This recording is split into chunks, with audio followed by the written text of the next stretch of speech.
My girlfriend said, I could leave you anytime, remember that, during a petty fight.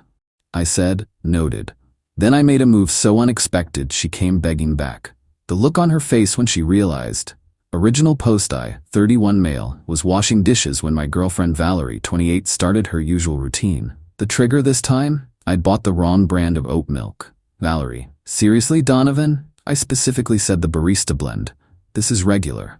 Me, they were out of barista, this works fine. Heavy sigh. This is exactly the problem. You never listen. It's oat milk, Val. It'll taste the same in your coffee. It's not about the milk.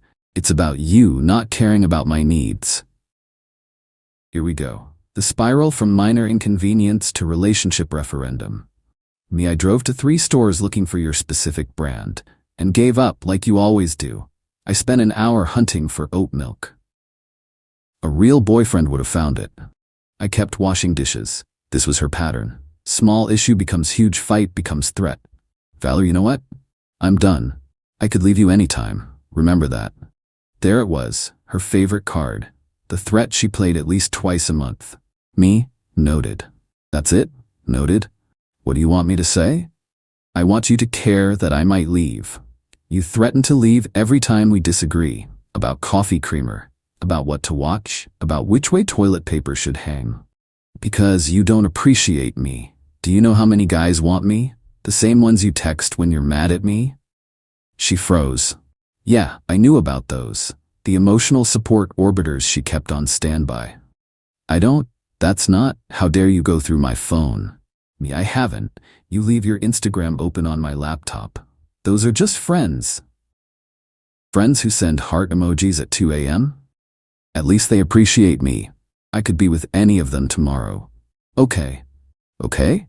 That's all? You just let me go? You said you could leave anytime. I'm acknowledging that. She stomped to the bedroom, slammed the door. Standard procedure. Usually I'd apologize within an hour, promise to do better, maybe order her favorite Thai food. Not today. Instead, I finished the dishes. Made a cup of coffee with the wrong oat milk. Tasted fine. Then I made a call. Me, hey Rashid? You still looking for a roommate? Donovan. Yeah, man. Why, you know someone? Maybe. What's the timeline? ASAP. Been covering full rent for 2 months. It's killing me. Me, cool. Let me get back to you. Hung up, opened my laptop, started an interesting project. See, Valerie had been threatening to leave for 2 years, used it like a weapon. Every disagreement ended with, I could leave anytime. But she never did, because she knew something I'd finally figured out. She couldn't afford to leave. Her part-time influencer income barely covered her car payment. I paid rent, utilities, groceries, streaming services. Her threats were empty, because leaving meant moving back with her parents or finding some orbiter willing to fund her lifestyle. But what if leaving wasn't her choice anymore? What if I made it easy for her? Time to find out. Update 1. 1 week later. The plan unfolded beautifully. Day 1 after the fight, Valerie emerged expecting the usual apology ritual. Found me working on my laptop, coffee made with regular oat milk. Valerie. So, anything to say? Me. Good morning to you too. That's it? No apology? For what? For dismissing my feelings, for buying the wrong milk. I acknowledged your feelings. You could leave anytime. Remember? She stared, confused. This wasn't the script. Valerie, so you're giving me the silent treatment? Me. I'm working. Not everything is about you. She flounced off. Posted some cryptic Instagram story about knowing your worth with a selfie. Day 2 I started phase 1, apartment hunting, but not for me, for her. Found a studio apartment in her price range, $650 a month. Rough neighborhood, but available immediately. Sent her the listing. What's this? Meet affordable option for when you leave. Being helpful. Are you kicking me out? Me, no. You said you could leave anytime. I'm facilitating. This place is a dump. It's what $650 gets. Your budget, right? You know I can't afford my own place. Then maybe stop threatening to leave? Radio silence for 3 hours. Then she tried a different approach. Baby, can we talk? I made dinner. Translation. She heated up leftover pizza I'd bought 2 days ago. Me, thanks, but I ate at work. You never eat at work. Started meal prepping, saving money. For what? Life changes. The panic in her eyes was new. Usually I'd cave by now. Apologize, promise to buy the right milk, reaffirm how much I needed her. Day 3 brought the love bombing. Woke up to her making actual breakfast, not cereal, eggs, bacon, toast, first time in a year. Thought you'd like a nice breakfast. Thanks, very thoughtful. Maybe we could spend the day together, like old times? Can't. Helping Rashid move some furniture. Rashid, since when are you friends? Since he might need a roommate. Her face went pale. You're not moving in with Rashid? Not me, but I know someone who might need a place soon. Who? Someone who could leave anytime. She didn't threaten to leave for the rest of the week, but the entitlement came out in other ways. Started demanding to know where I was, who I was texting, why I was saving money. Valerie, you're acting suspicious. I'm acting single. We're not single. But you could leave anytime. I'm preparing for that possibility. Day 5, she tried recruiting allies. Her best friend Camilla called. What are you doing to Val? She's freaking out. Nothing, just taking her seriously. About what? She says she could leave anytime. I'm helping her explore options. You know she doesn't mean it. Then why does she say it constantly? It's just how she expresses frustration. By threatening our relationship? Cool communication style. You're being petty. I'm being practical. Day 7, the real panic set in. Found Valerie on rental websites. Everything's so expensive. Yeah, housing costs are rough. How am I supposed to afford $1,500 for a decent place? Me, roommates? Second job? Those guys in your DMs? She slammed the laptop shut. This is abusive. You're financially abusing me. I'm showing you apartments. You're the one who wants to leave. I don't want to leave. Then why threaten it every week? Because you think I'll beg you to stay? Silence. Val, I'm tired of being threatened. Either stay and stop using leaving as a weapon, or actually leave. But this middle ground manipulation ends now. She locked herself in the bedroom, posted more cryptic stories. When he shows you who he really is, believe him, yeah.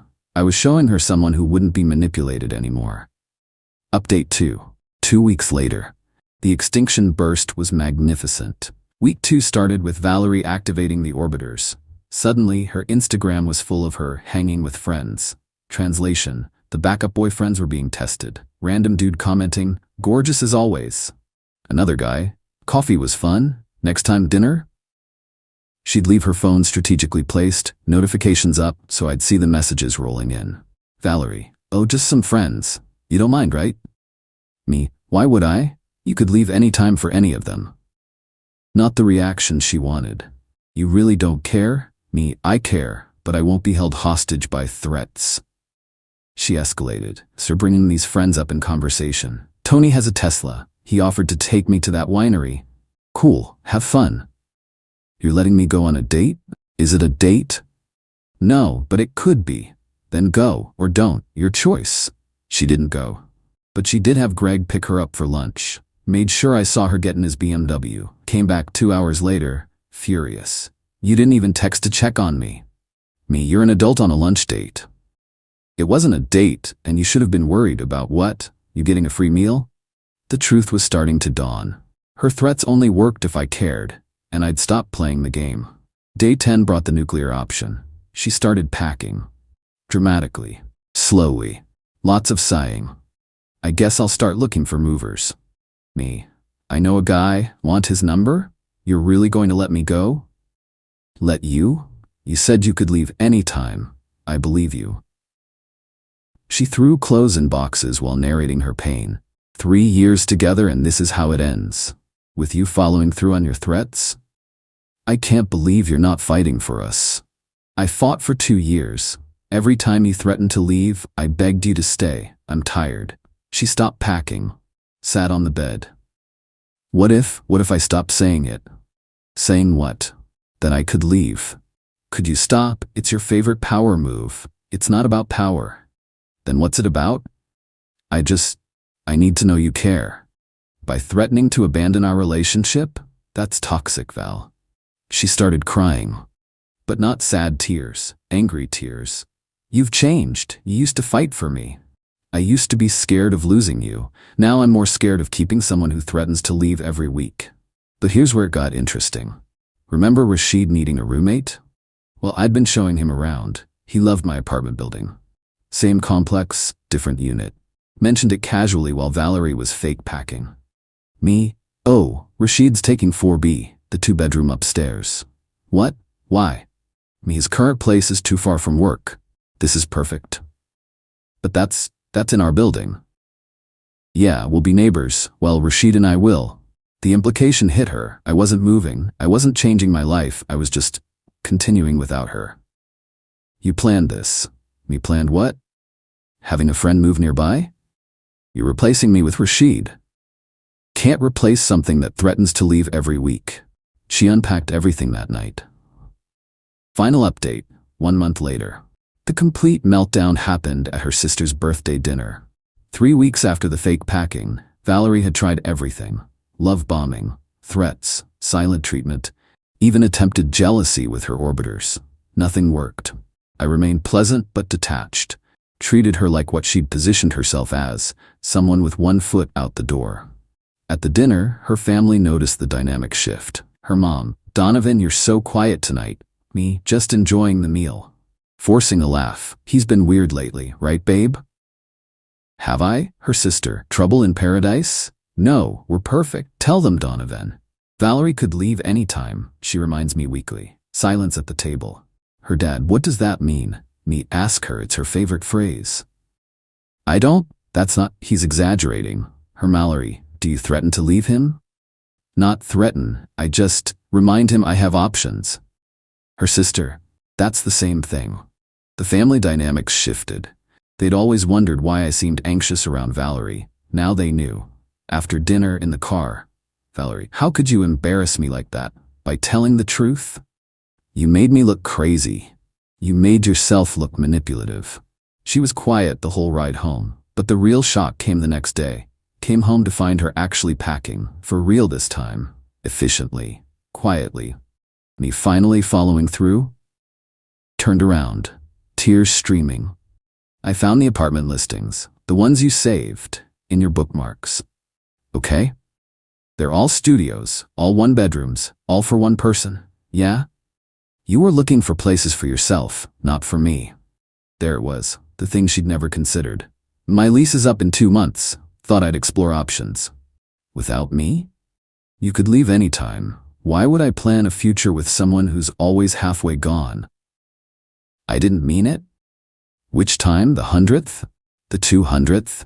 She sat among her boxes, realization hitting. You're done. You're actually done. Me, I've been done since the oat milk fight, just took you this long to notice. But I love you. You love controlling me. There's a difference. She tried one last manipulation. Valerie, if I leave now, that's it. No second chances. I won't come begging back. Okay. I mean it. This is your last chance to stop me. I heard you the first time. She left that night, went to Tony with the Tesla, posted about new beginnings and knowing your worth. Lasted exactly 1 week. The text started at 2 a.m. Can we talk? I made a mistake. Tony's a creep. I didn't mean any of it. Please, I need to come home. I'll never threaten to leave again. I see what I had now. I'm begging you. Please respond, I have nowhere to go.